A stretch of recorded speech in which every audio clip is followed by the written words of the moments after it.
Um, I don't normally do this.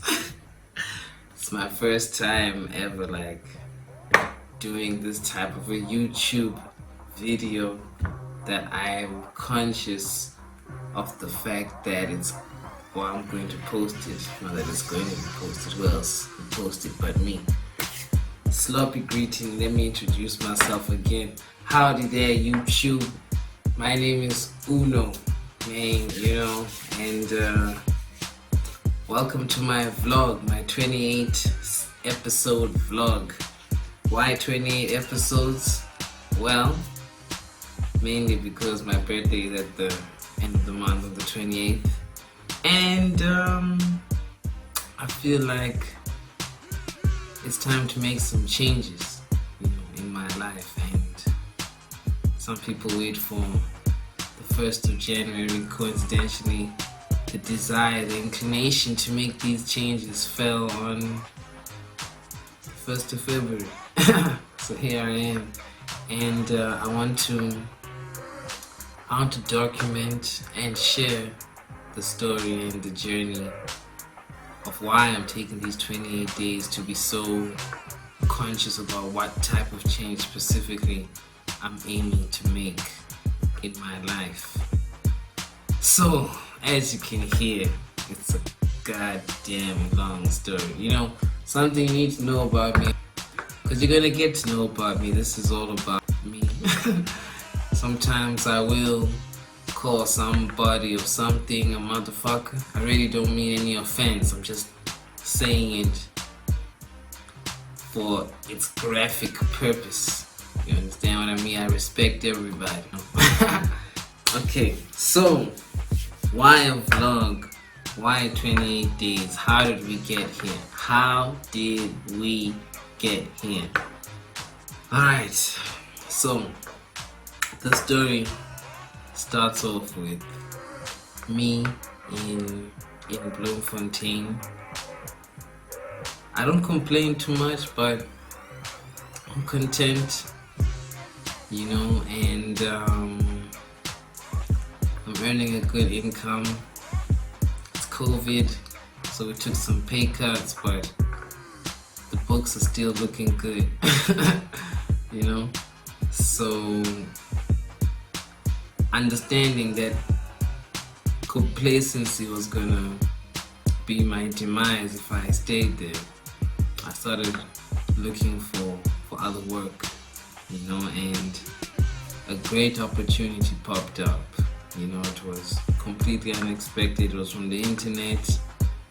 Now when I think back on it, it was kind of like I fell for a forex scam, but I'll tell you about it. So this is all in the introduction. You need to please just follow me. I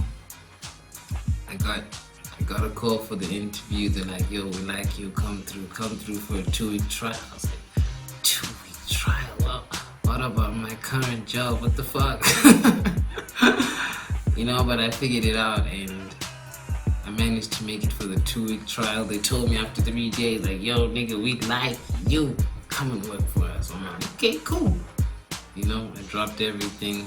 I told my family. They were so happy. They, checked out the company site. And I'm not trying to slander the company and all of this.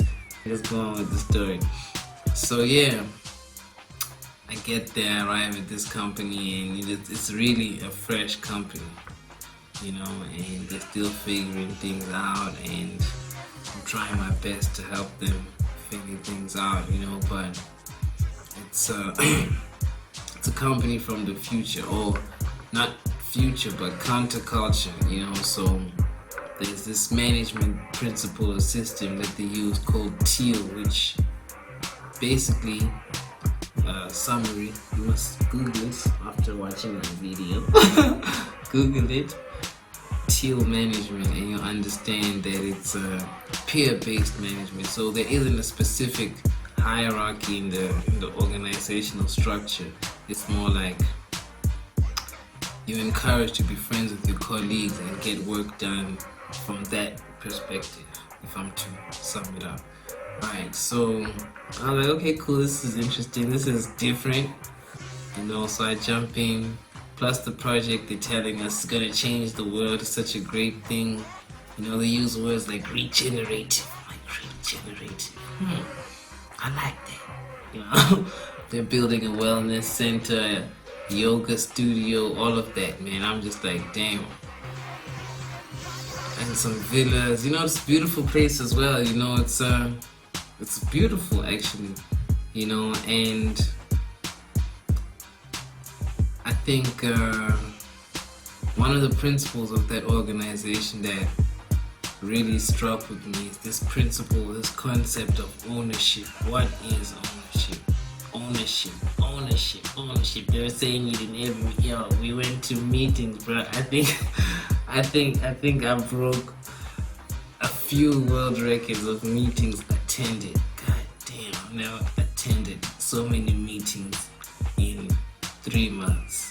I swear to God, so many. Every meeting is long. There's no meeting that lasts for less than an hour. The longest one was 9 hours, with the average being 4 hours. And they're telling us ownership. I was like, man, I like this concept of ownership. I grasp it. And I really saw myself developing with this concept in my mind that I must look at myself as an owner, even though the long and short is we were all just pretending. At the end of the day, we don't deal with the high level business end of the organization, so we're just pretending. We're encouraged to pretend to be owners. I was like, okay, it's very interesting. It's an interesting way of encouraging people to do their best, but I embraced it for real, and I think I really started to see myself as an owner, and it was explained to me on several times. In my probation review that I think I disagreed with. I was like, no, you can't write this about me. I disagreed with it, and well, a few days later after reading it, and one of the things they said is I probably won't last my entire probation period, which is why we're here, but we're getting there. And I made a conscious effort to try my best after reading that, to show them that, look, I'm here and I want to give my all to make this happen, even though I don't understand what the real true concept of this project is. Like, are we doing something that matters, or we're only making rich people richer? Anyway, I was trying my best to embrace that concept, and it was getting difficult. It had been difficult. It was the first time I'd ever shed a tear in my 5+, more like 10 years of working. I shed a tear over the work, and that means it really frustrated me. It got to me, and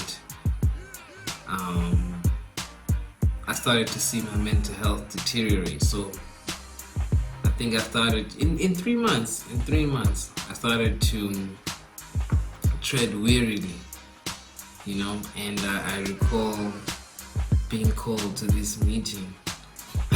It was a 4-hour meeting, with the HR lady, the boss, non-boss friend, and my colleague friend.